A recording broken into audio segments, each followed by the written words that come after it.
Hello friends, भक्ति से शक्ति चैनल में आपका स्वागत है। और आज हम धनतेरस धनवंतरी भगवान के कथा का श्रवण करेंगे और धनतेरस क्यों मनाई जाती है इसके बारे में भी बात करेंगे। भगवान धनवंतरी के बाद माता लक्ष्मी मतलब 2 दिन बाद समुद्र से निकली थी, इसीलिए उस दिन दिवाली का पर्व मनाया जाता है। भगवान धनवंतरी की पूजा अर्चना करने से आरोग्य सुख की प्राप्ति होती है। आइए जानते हैं कि धनतेरस का पर्व क्यों मनाया जाता है और इसकी कथा क्यों कही जाती है। कार्तिक मास के कृष्ण पक्ष की त्रयोदशी तिथि को धनतेरस का पर्व मनाया जाता है। इसी बार यह शुभ थी 11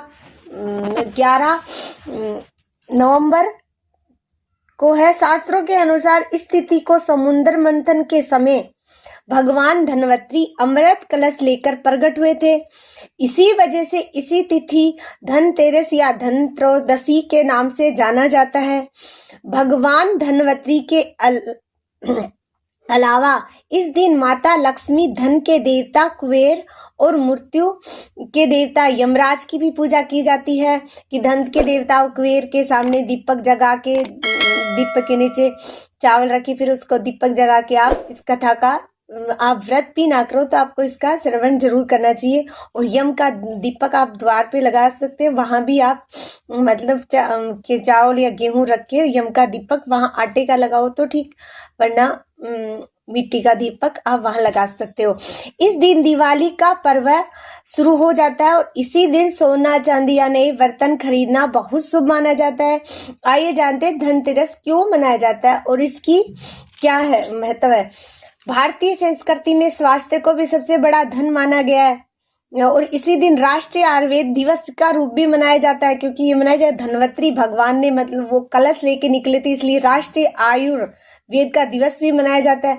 मान्यता है कि भगवान धनवंतरी को भगवान विष्णु का अंश माना जाता है और इन्होंने ही संसार में चिकित्सा विज्ञान का प्रचार और प्रसार किया था। इसी दिन घर के द्वार पर 13 दीपक जलाए जाने की प्रथा है, मतलब 13 दीपक घर के द्वार पे जरूर जलाने चाहिए। धनतेरस को शब्दों से मिलकर बना है, पहला धन और दूसरा तेरस, जिसका अर्थ होता है धन का 13 गुना होना।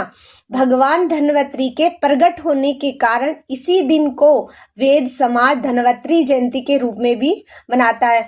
साथ धनवंतरी भगवान की कथा, यम की भगवान की भी उस दिन कथा की जाती है। एक बार मृत्यु के देवता यमराज के यमदूतों ने प्रश्न किया कि क्या कभी मनुष्य के प्राण लेने में तुमको कभी किसी पर दया आती है। यमदूतों ने कहा कि नहीं महाराज, हम तो केवल आपके लिए ही निर्देशों का पालन करते हैं। फिर यमराज ने कहा कि बेहिचक होकर बताओ कि क्या कभी मनुष्य के प्राण लेने में दया आई है। तब एक यमदूत ने कहा कि एक बार ऐसी घटना हुई जिसको देखकर हृदय पसीज गया। एक दिन हंस नाम का राजा शिकार पर गया था और वह जंगल के रास्ते भटक गया। भटकते भटकते दूसरे राजा की सीमा पर चला गया। वहां एक हेमा नामक का शासक था।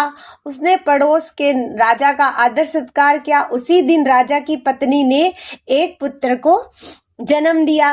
ज्योतिषियों ने ग्रह नक्षत्र के आधार पर बताया कि इसी बालक की विवाह के 4 बाद ही मृत्यु हो जाएगी, मतलब 4 साल बाद ही मृत्यु हो जाएगी, 4 बाद ही मृत्यु हो जाएगी। तब राजा ने आदेश दिया कि इस बालक को यमुना के तट पर एक गुफा में ब्रह्मचारी के रूप में रखा जाए, जो स्त्री की परछाई भी वहां तक नहीं पहुंचनी चाहिए। लेकिन विधि के विधान को कुछ और ही मंजूर था। संयोगवश राजा हंस की पुत्री यमुना तट पर चली गई और वहां राजा के पुत्र को देखा और दोनों ने विवाह कर लिया। विवाह के 4 दिन बाद ही राजा के पुत्र की मृत्यु हो गई।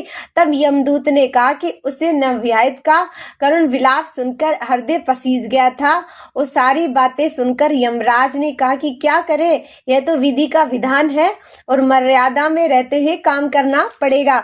यमदूतों से पूछा कि ऐसा कोई उपाय जिससे अकाल मृत्यु से बचा जा सके, तब यमराज ने कहा कि धनतेरस के दिन विधि विधान के साथ पूजा अर्चना और दीप दान करने से अकाल मृत्यु नहीं होती।